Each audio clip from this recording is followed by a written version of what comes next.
Esto es lo profundo. Lo más profundo que conozco, al menos. A este lugar te quería traer. Nunca he estado más lejos de la superficie. Y el entorno es evidencia de la hondura. En este lugar, todo se mueve mucho más lento. A cada paso que damos, los rasgos se vuelven más indistinguibles. La luz disminuye. La vista deja de ser el sentido predominante. Los límites entre una cosa y otra se difuminan cada vez más. Aquí es donde todo decanta. Todas las ideas y creaciones terminan aquí. Se entremezclan y se entrelazan. Algunas líquidas se diluyen. Otras se hunden a límites que solo el pulpo conoce. Para explorar este espacio, nos tenemos que hacer uno con nuestro entorno. Esta realidad no es como la de la superficie. Las condiciones son distintas y el pulpo se encarga de que eso se mantenga. Entremos en sintonía con el jardín. Aquí es menester pensar con el cuerpo para que nuestros sentidos confluyan, indicando los caminos que buscamos. Ven, sigamos. Ya queda poco.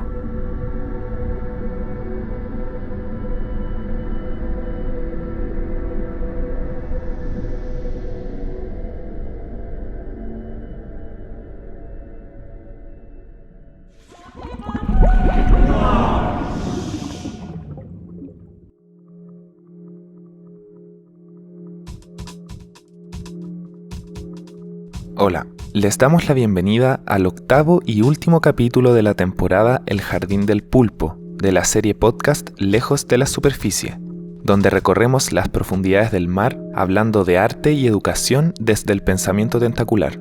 Hoy descendemos a lo más hondo del jardín para explorar el universo abismal del océano.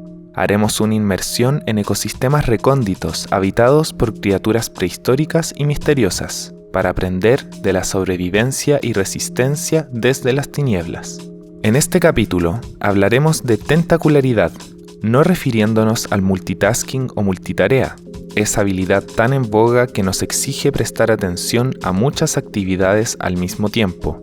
No, en realidad les invitamos más bien a suspender lo que estén haciendo para realmente prestar atención. Percibir con mayor detalle cuáles tiempos y disposiciones corporales tenemos en este momento y ver hasta dónde nuestras extremidades y sentidos del cuerpo nos permiten desarrollar un pensamiento complejo, sistémico y entrelazado, es decir, un pensamiento tentacular. A continuación, con el equipo de Educamac, Pablo, Katy, Marce y yo, Galo, les presentaremos la editorial de hoy, para luego proceder a la entrevista con nuestro invitado de hoy, Tomás Espinosa.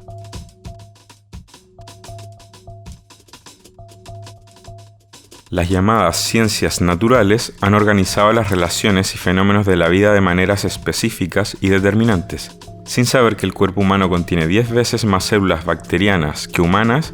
Desde un inicio la modernidad impuso un orden jerárquico a la vida en el planeta, estableciendo los llamados taxones, es decir, una organización de familias y tipos de especies. Los seres humanos fuimos situados en la cima por sobre el resto de las entidades vivientes, y progresivamente fuimos desarrollando un pensamiento categorizante y centralizado del mundo. Un pensamiento desde la unicidad, donde todo es reductible a una parte esencial y única. Esto se ejemplifica en el monoteísmo, con la idea de que es un Dios el que nos observa y mantiene el control de todo. Es un Dios, una forma de entender y aproximarnos al mundo, con tan solo el ser humano por debajo. Aunque claro, hablamos de un ser humano hombre, blanco y heterosexual. A partir de la instauración de estas formas de pensar, nos fuimos alejando de las relaciones entrelazadas que nos vinculaban con el resto. Organizamos el mundo y dejamos fuera lo inmundo. La curadora y crítica de arte Marion Cilio nos invita a reflejarnos en el mundo de las larvas y a pensar desde el suelo, desde lo menor, y preguntarnos sobre nuestro parentesco con estas criaturas monstruosas que despreciamos. Menciona que las larvas nos exhortan a adoptar puntos de vista de la vida con el fin de pensar las relaciones múltiples e intersubjetivas entre todos los seres y su medio. Se pregunta si el horror que sentimos reside en la asociación con la descomposición o en realidad más bien nos genera rechazo a la idea de pérdida o falta de individualidad en un contexto de capitalismo de vigilancia. Este concepto ha sido elaborado por la socióloga Shoshana Zuboff para referirse a la industria de los datos extraídos de nuestras propias conductas y experiencias para ser comercializados y predecir futuros conductuales. Un claro ejemplo de ello son las aplicaciones de nuestros teléfonos que explotan datos de geolocalización, rastreándonos en todo momento y transformando nuestras acciones en alimento de algoritmos. Entonces, ¿será que nos hemos vuelto nuestras propias presas al coproducir nuestra vigilancia? ¿Estaremos perdiendo habilidades corporales con nuestra adicción a los celulares, que por cierto se han vuelto transparentes, ya que ni notamos todo el tiempo que pasamos utilizándolos? Marion nos induce a prestarle atención a los regímenes de geolocalización que nos convierten en modelos estandarizados de una identidad esencialmente funcional, que más que agenciar la vida, la predice y la modela. Pensar desde las larvas, sin embargo, también nos puede enseñar a hacer mundo desde aquello que ha sido descartado. Podemos hacer compost con la materia orgánica. Podemos transformar el mundo si volvemos humildemente a nuestro origen, el humus. Esta idea está en la esencia de pensar la educación artística como una caja vermicompostera, donde somos los bichos que devoran la materia orgánica en descomposición para procesarla y convertirla en abono. En esta caja sería posible imaginar una multiplicidad de ensamblajes y prótesis corporales para aproximarnos al mundo de manera sensible. En la naturaleza, todos los materiales se autorregulan y se regeneran, porque todas las funciones de sobrevivencia están interconectadas. A esto se refiere la bióloga y feminista Donna Haraway cuando habla del tejido como labor cosmológica. Cito: una configuración de mundos relacional con fibras humanas y no humanas del pueblo sagrado, seres humanos comunes, plantas, suelos, aguas y ovejas. Los bichos son fundamentales para cuidar del territorio, para la justicia medioambiental, para fortalecer ecosistemas para humanos y no humanos. Cierro cita. Sin la intensa vida microbiana de los suelos, los humanos vivirían en montañas de inmundicia y el mundo no sería tan limpio, puro y ordenado. Por esta razón, abrazamos la tentacularidad de Donna Haraway, a quien le debemos la metáfora central de este podcast, que hoy llega a su final de temporada. Sus textos nos han permitido ampliar nuestra imaginación performativa, prestando la atención a aquellas criaturas infernales expulsadas del orden civilizatorio como los pulpos, bichos descomponedores, hongos, bacterias, arañas terrestres, cangrejos, insectos, plantas o simbiontes, para ver nuestro reflejo en sus tentáculos, patas y movimientos corporales extraños. En este, que es el último episodio del Jardín del Pulpo, conversamos sobre cómo pensar con el cuerpo, y vemos de qué manera podemos prestarle atención a nuestros movimientos, pesos y velocidades en el teatro ampliado que es la ciudad. Siguiendo a la bailarina y filósofa Marie Bardet, nos preguntamos qué ocurre cuando nos movemos de una manera no habitual, sobre cómo experimentamos el mundo desde el conflicto y los equilibrios en lo colectivo, percibiendo el suelo y repartiendo nuestra gravedad corporal en la conciencia de nuestros pies.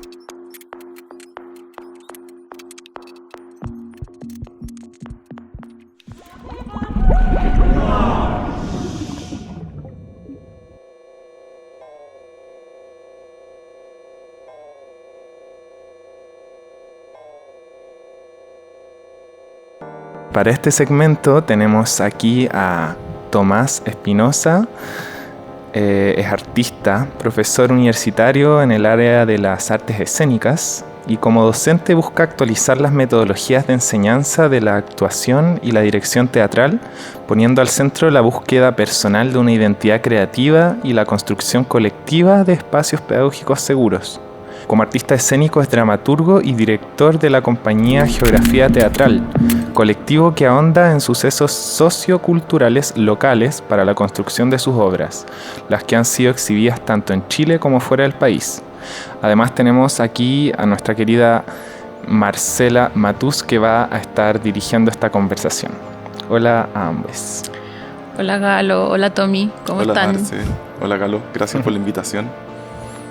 Gracias a ti por acompañarnos hoy día. Vamos a tener una conversación, tenemos algunas preguntas preparadas y para partir con la primera nos gustaría también dar un pequeño contexto a quienes nos escuchan sobre qué relación en el fondo tienes tú con Educamac, ya que hemos tenido como algunas oportunidades de trabajar juntos, donde nos hemos podido aproximar y también aplicar el concepto de pensamiento tentacular. Lo hemos estado trabajando el año pasado, ahora también, a través, claro, de algunos proyectos educativos, y hemos usado harto la referencia del pulpo para expandir como animal, ¿no?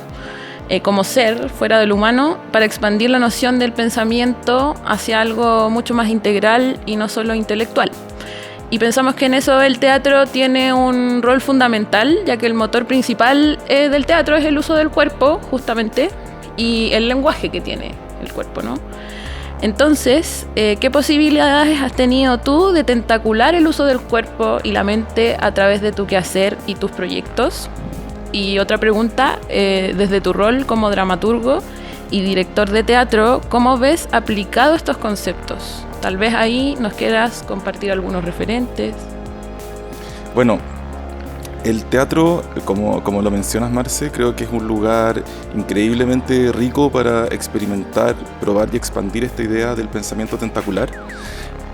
Pero su cultura, que podríamos decir que viene desde 1800 en adelante, cuando aparece el director de teatro, se rompe un poco esta idea de la grupalidad y se encaja en estos sentidos más como unilaterales, ¿verdad?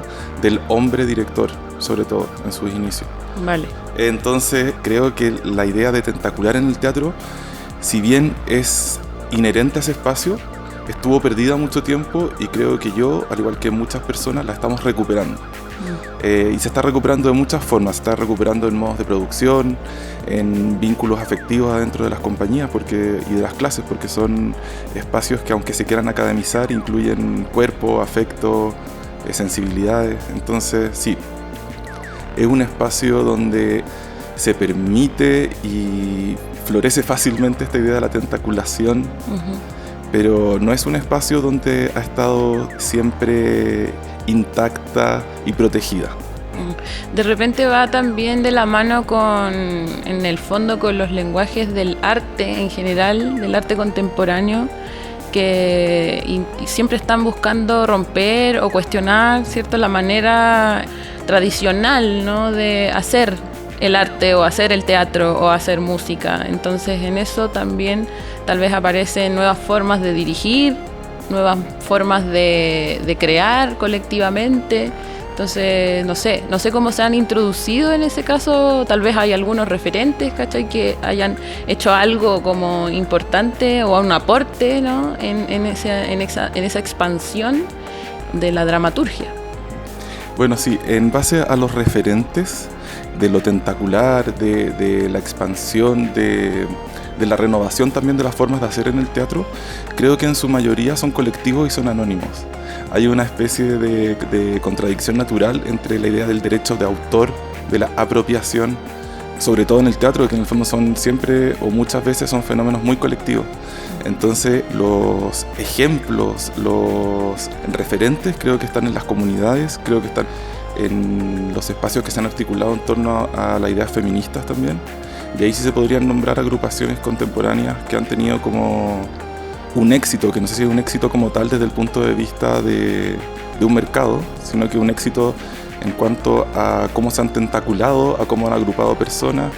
Y se me viene, por ejemplo, a la mente inmediatamente el fenómeno performativo de las tesis, que claro, comienza desde un impulso creador de ellas, que tiene una autoría, pero luego se expande a niveles que superan pensados continentes, totalmente. O sea, claro. Sí. Y donde también lo interesante, y donde creo también que es muy tentacular, o indivisible de este ser pulpo que vamos a ir desarrollando, es que esta obra también, sin esa millones de mujeres y feminidades que participaron, tampoco es la misma obra.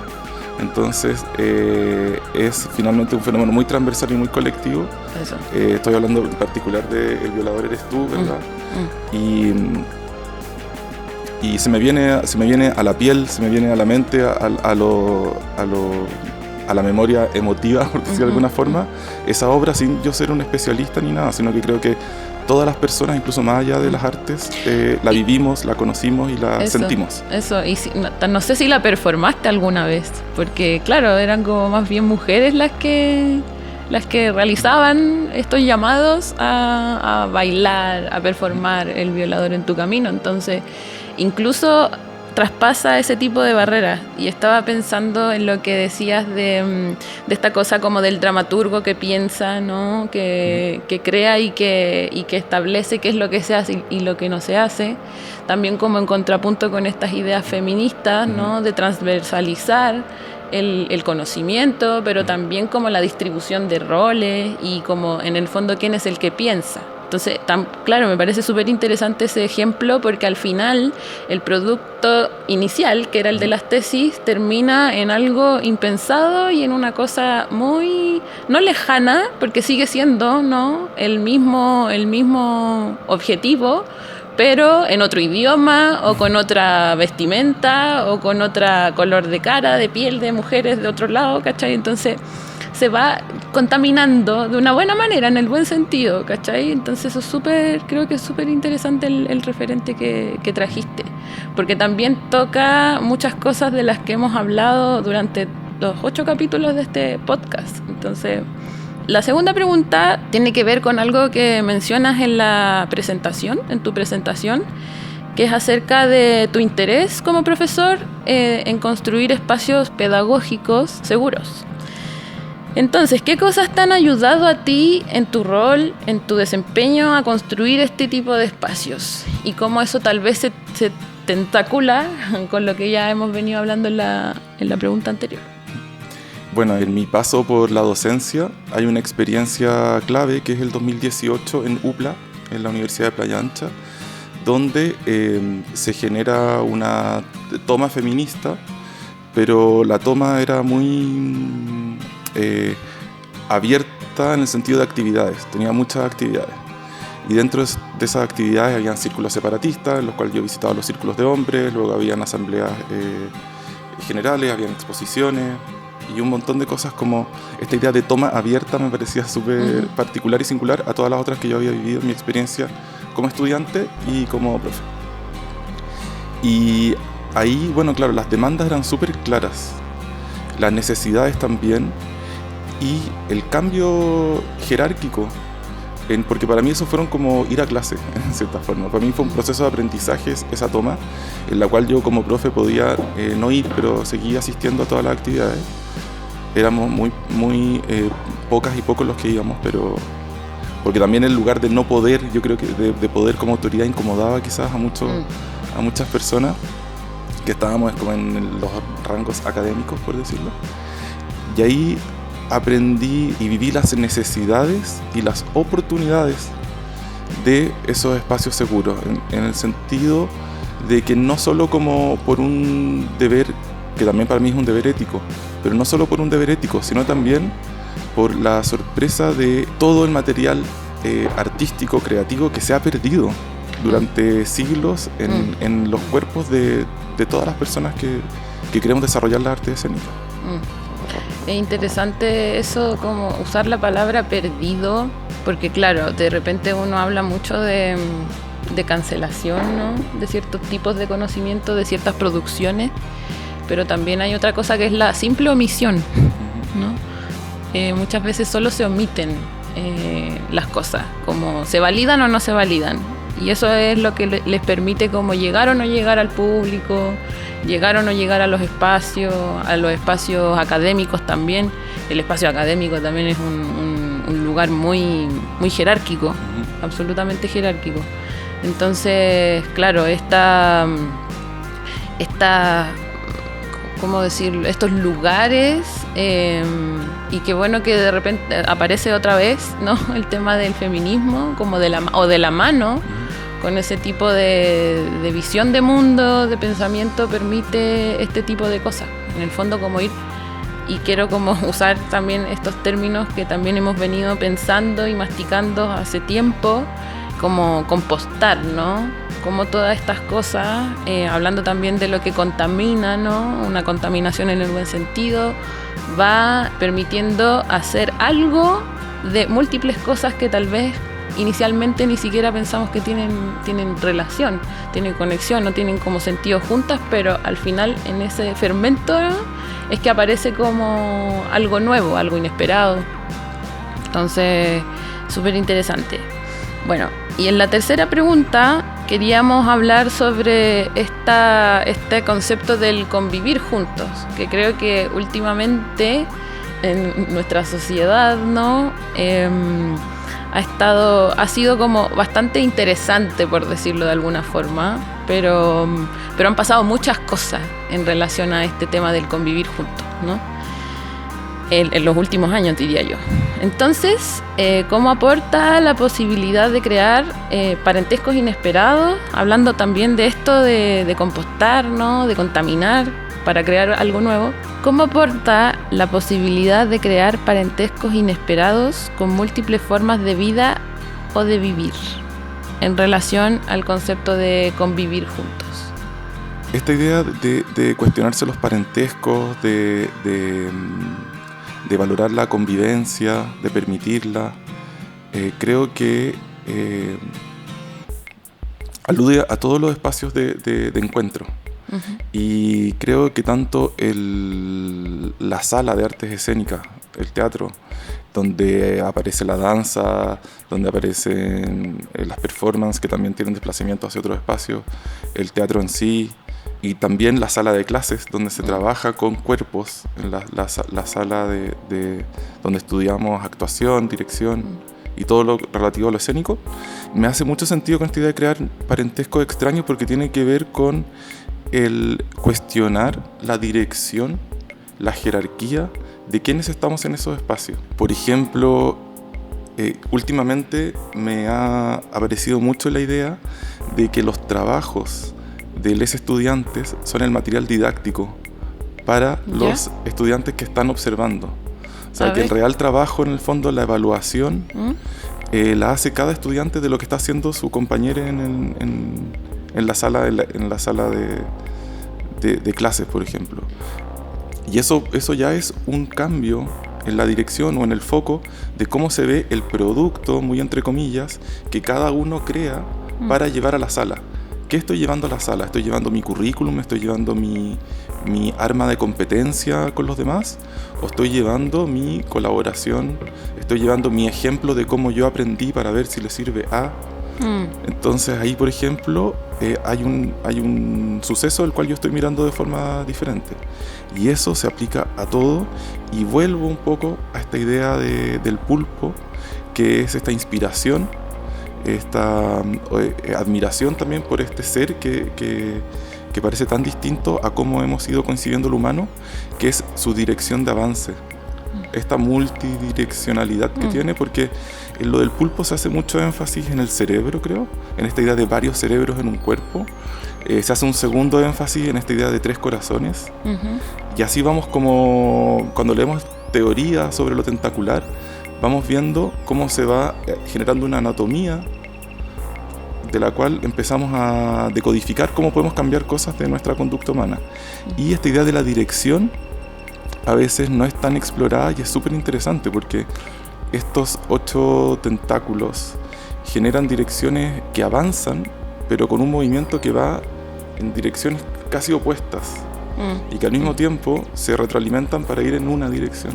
Claro. Entonces esos caminos, esos recorridos que hace el pulpo también podrían ser llevados a esta forma extraña de avanzar, o quizás no tan extraña, y mucho más orgánica y amable. Pienso como, ahora que mencionas eso, pienso un poco en una palabra, o se me vino a la mente al menos, una palabra que es la emergencia.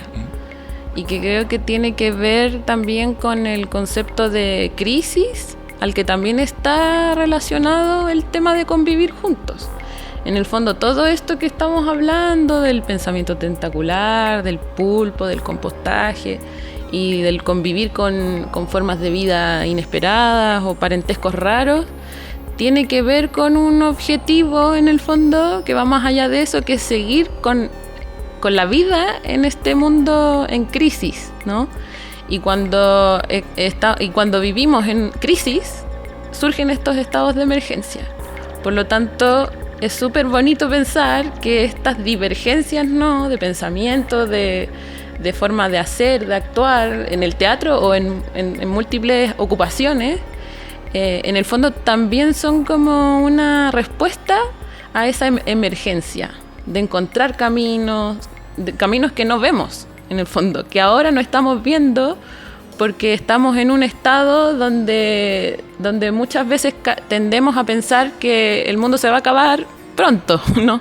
Que se nos están acabando los recursos, que en el fondo los sistemas políticos y económicos avanzan hacia un estado de nada, ¿no? En algún momento, se va a acabar todo, entonces, ¿qué hacemos? Y ahí es como, y tal, eso pasa en esta concepción macro, ¿no?, de la vida, pero también en esto que es micro, en las ocupaciones como de cada uno, desde las disciplinas de cada uno. En el fondo todo creo que está en cierto estado de emergencia que busca nuevas formas de hacer, porque creo que en el arte contemporáneo, también en general, teatro, en todas las disciplinas, también en algún momento se habló, por ejemplo, en el caso de la pintura, se habló de la muerte de la pintura. Entonces, cuando se habla de eso, ¿qué más hay? Entonces, ¿qué hay? Y ahí empezamos a buscar como estas nuevas formas, y ahí aparecen estos nuevos lenguajes artísticos que todavía aparecen, que todavía surgen, que todavía nacen, ¿no? Pero buscando la respuesta, entonces, ¿dónde vamos? Entonces, ¿qué creamos ahora? ¿Cuál es el siguiente paso? Pareciera que no hay, pero efectivamente, si logramos como esta convivencia, ¿no?, sí hay, solo que no conocemos esas respuestas todavía, o van surgiendo en el camino. Pero pareciera ser, en el fondo, y que es lo que propone también un poco Donna Haraway, es la solución para seguir con este problema de la existencia. Esa salida divergente, rara, inesperada.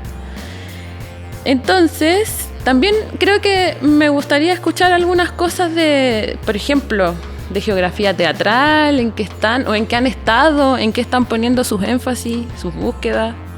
Y si hay proyectos que vengan, nuevos, o algunos que ya hicieron, que estén haciendo, no sé, como que si nos cuenta, si quieres contarnos acerca de tus proyectos diversos, como profe, como dramaturgo. Bueno, en este espacio, como lejos de la superficie, donde no estoy invitado como a hablar de una obra o de por qué ir a ver este trabajo, y como ese espacio un poquito más comercial al que a veces nos vemos atados les artistas, creo que puedo hablar en profundidad o tentacularmente de la gran obra de geografía teatral que yo creo que es sobrevivir colectivamente. Bueno, yo soy director, dramaturgo, y me pongo ahí en un espacio que medio permite explicar a las antiguas formas de hacer teatro cómo funcionamos en geografía teatral. Pero en geografía teatral desde sus inicios somos 3 personas. Bárbara Vera, Carola Chacón y yo, y esas 3 personas invitamos a una serie de artistas que van circulando, protagonizando, siendo parte fundamental de las distintas obras, una idea que en realidad que no sé si tiene una línea ahora a 16 años, que también sería un fracaso tener solo una línea o tener solo una forma de hacer durante 16 años. Es un ente que va mutando, que va cambiando, cambiamos en lo individual, cambiamos en lo colectivo, pero hemos ido encontrando formas de sobrevivencia. Y esas formas de sobrevivencia, en realidad, nunca las hemos metodologizado. Y ahora que tú me haces la pregunta, creo que sí valdría la pena, porque la colectividad es escasa. O sea, a veces es difícil o a veces es poco escasa para todos los factores que tiene en contra. Entonces esas formas de convivir creo que sí ameritan un análisis que ahora no lo tengo, y en base a tu pregunta digo, sí, como nuestro gran trabajo es compartir. Compartir, pensar, invitar, colaborar, trabajar en eso. Bacán. Y como es que pienso en las personas que nos escuchan como para que se aproximen un poco más a lo que hacen o a lo que han hecho, dónde ponen los énfasis a la hora, por ejemplo, de pensar un montaje, de pensar una obra, porque entiendo que también tienen como una visión cercana a temas sociales, ¿no? Como que eso les interesa en el fondo. Entonces, como ¿dónde ponen su ojo? Sí, vamos muy ligados al acontecer, y entregar una mirada particular sobre ese acontecer. Siempre está ese riesgo porque sabemos que el público que acompaña a las obras de geografía también tiene su mirada. Entonces no está la intención de otorgar una mirada única, sino que entregar una mirada particular, y las obras de geografía se ven siempre como una conversación. Eso es como lo que hay detrás. Y un ejemplo súper lindo de una de las cosas que hemos hecho, de la que me siento como muy orgulloso, es un mediometraje que se llama Mirando fijo algo que explota. ¿Vale? Que lo hicimos en la pandemia como más encerrada. Sí. ¿Eso? Sí. ¿O dónde lo podemos ver? ¿Se puede ver en algún lado? Sí, nos pueden contactar en nuestras redes, porque en este momento no estamos siempre estamos circulando por festivales, espacios de encuentro, pero si nos escriben a nuestras redes podemos difundirlo. ¿Y tienen Instagram? Tenemos un Instagram, sí, @geografía teatral. Acá. Y por ejemplo, esa pieza audiovisual que hicimos tiene la particularidad que el protagonista es la persona que está al otro lado de la pantalla. Entonces, lo que vemos en pantalla son todos los personajes secundarios de una historia, y es como, bueno, en la época de pandemia, claro, pantalla, escenario, un poco esa idea. Logramos enfocar 100% la participación y la protagonización de una obra en quien está mirando. Inesperado. Sí. ¿Y les funciona? ¿Les ha funcionado bien? Sí, nos ha funcionado, y tuvimos como una devolución muy sensible, muy linda en todos los espacios que lo hemos mostrado. Lo hemos mostrado obviamente a través de redes en la región metropolitana, estuvimos en Punta Arenas y también estuvimos en Buenos Aires. Y es súper lindo también porque, bueno, voy a hacer un pequeño spoiler. La persona que ve es el protagonista y tiene textos y todo en la película. O sea, participa muy activamente en lo que co-crea con la persona. Y por ejemplo, nosotros como creadores nunca sabemos realmente quién es el protagonista de la propia película, mediometraje que hicimos. Vale. Y de eso, entonces, ¿hay como un producto que se editó después? ¿Cómo funciona? ¿Ocurre en tiempo real? Sí, ocurre en tiempo real, y también tiene algo que a mí me interesa mucho de esta idea de lo tentacular, de ir en distintas direcciones, que confluye ficción y documental. Hay imágenes de José Miguel Araya, que es un artista audiovisual que me parece que hizo algo muy interesante durante el estallido, y su larga proyección, digamos, no solamente de ese día, sino que de todas las marchas, en primera línea con una cámara. Y él hizo archivo sin ningún fin definido de un documental. Entonces su obra se ha expandido en nuestro trabajo, en videoclips, en impensadas obras de otros artistas. Formatos variados. Claro. Qué interesante eso, como que también tiene que ver con las metodologías que hemos usado nosotros, como en los proyectos que hemos participado juntos con escolares, ¿no? Donde uno propone una cosa, este formato de laboratorio, de experimentación, propones algo, pero no sabes en qué va a terminar ese algo, y al final creo que esa metodología ha sido súper buena, o sea, digo, como gratificante, tanto para nosotros que proponemos estas maneras de enseñar, como para la contraparte, los estudiantes, quienes sean, profesores, que también ven su propio proceso, digo, puesta en valor y con un resultado final. Entonces, creo que estas metodologías lo más participativas posibles funcionan bastante bien. Los resultados son inesperados, pero creo que son súper genuinos en el fondo, y como en el fondo logran dar un espacio para esa persona que participó de decir, este producto tiene algo mío, ¿no? Como que me puedo ver reflejado, aunque sea una parte de eso, estoy yo ahí. No es como solamente un espectador que mira desde fuera, ¿no?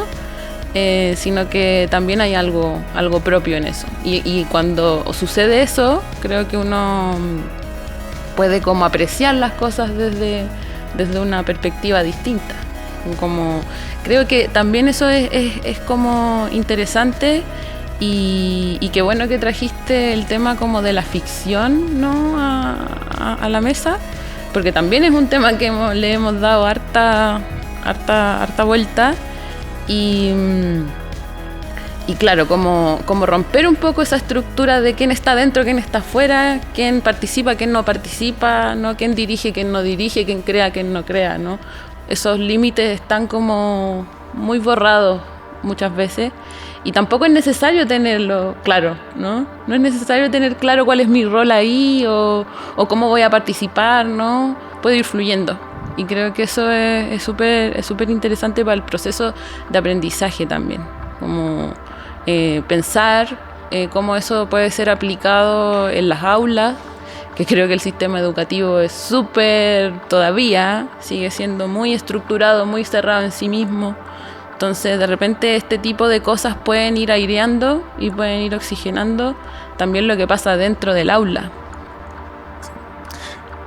Bueno, para despedirme como con una pequeña como confesión de mi experiencia en el paso por Educamac, fue que una de las cosas que más me nutrió y me costó entender en un inicio es todo el tiempo que en Educamac se dedica a la experiencia sin conclusión de las instancias educativas. O sea, eso, y ahí también me reconocí como la educación de mercado, también los profes somos víctimas de esa educación de mercado, que tenemos que tener una conclusión, un resultado, mostrarlo a fin de semestre, etc.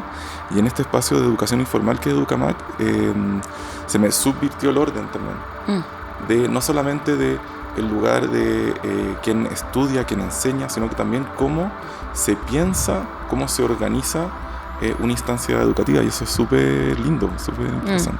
Sí, bueno, también hay que tener en cuenta que ambos espacios, a pesar de que se nutren y ojalá siempre se estén nutriendo y haya un puente directo y que no se rompa, igual claro, hay que entender que son lugares con naturalezas distintas y que en el fondo aquí uno tiene un poquito de permiso para hacer eso, porque tampoco es difícil ir en contra de alguien que te está pidiendo resultados, ¿no? Como lo que pasa en un colegio, en una universidad. Pero ojalá esos límites también se vayan rompiendo poco a poco y se puedan ir como contaminando cada vez más. Eso, Tommy, te agradecemos por venir, por acompañarnos y por conversar en este último capítulo de Lejos de la Superficie. Espero se venga segunda temporada. Muchas gracias, Tommy, por esta conversación. Gracias, Marce. Estuvo muy, muy nutritiva. Gracias. Chao.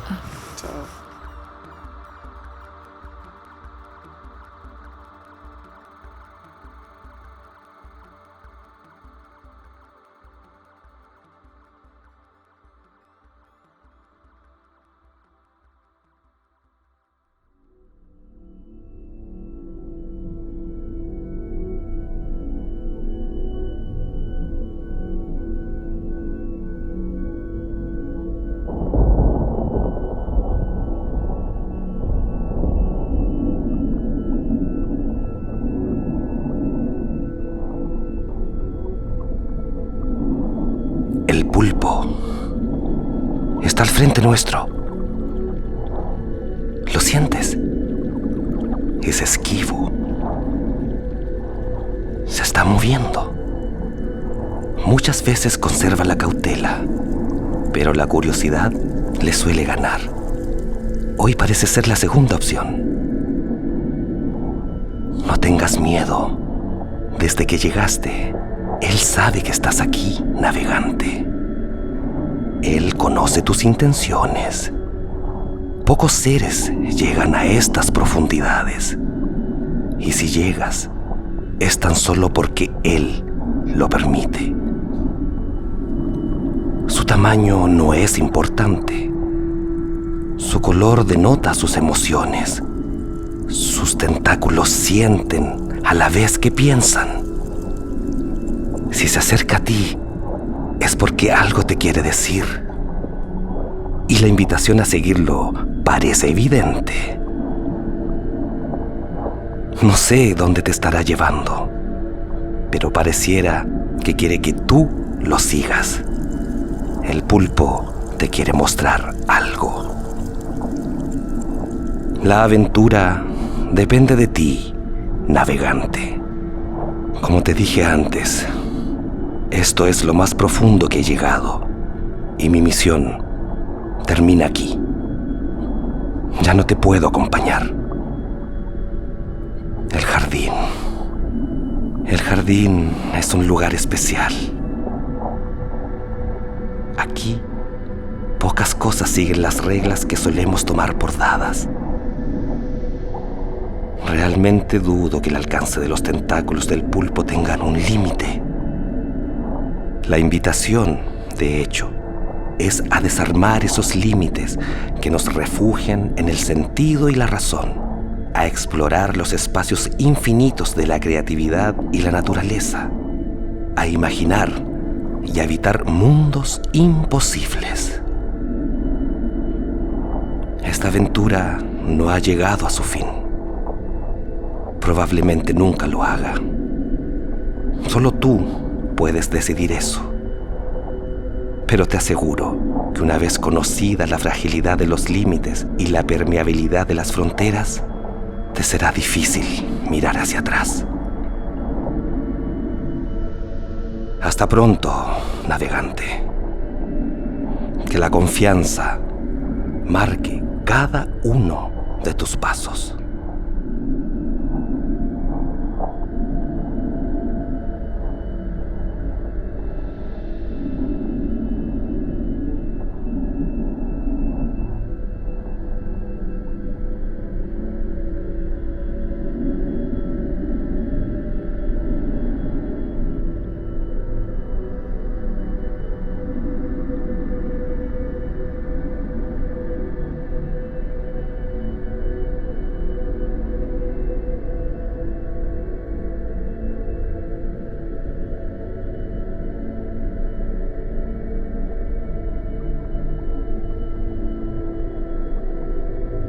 Este fue el 8º y último capítulo de la primera temporada de Lejos de la Superficie, El Jardín del Pulpo, un podcast de Frecuencia Mac. Agradecemos a Tomás Espinosa por compartirnos su experiencia sensible como director, dramaturgo y profesor de teatro. También agradecemos especialmente a Robert Gamboa, gran actor de cine y teatro y mayordomo de la sede forestal del Museo de Arte Contemporáneo, un ejemplo de tentacularidad para el MAC. Gracias también a Francisco Pinto Yamisa por compartirnos su música original. Pueden escuchar sus trabajos en pueblonuevo.cl. No tenemos certezas de la continuidad de este proyecto, pero esperamos retomarlo de alguna manera en el futuro. Si quieres escuchar más capítulos, escríbenos a @museo_mac y educa_mac. Muchas gracias por escucharnos.